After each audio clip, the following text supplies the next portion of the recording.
Welcome to Penrose Learning, where we make understanding easy. You begin by getting the right parts and tools so nothing interrupts the job. Warm the engine briefly to thin oil, then lift and support the CRV on level ground and chock the wheels. Place the drain pan under the drain plug, back off the plug 1 or 2 turns to let pressure equalize, then remove it fully with a 17 mm socket. Once oil starts flowing steadily, move on. Do not leave the filter step until most oil drains out, because the filter still holds fluid.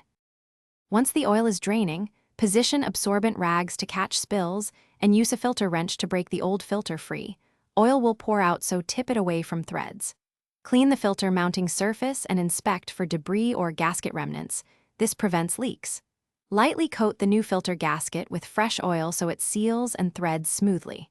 Screw the new filter on until hand tight, then about 3/4 of a turn more. Replace the drain plug crush washer before reinstalling the bolt. After the oil has slowed to a drip, install the drain plug with a new crush washer and torque it to spec to avoid stripping.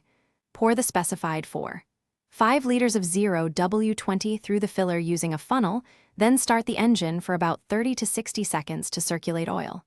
Turn it off, wait a minute, and check the dipstick for the proper level, top if needed.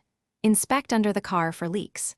If you still see a leak, make sure the filter is seated and the gasket isn't pinched. Thanks for watching. If this was helpful, leave a like and consider subscribing. See you next time.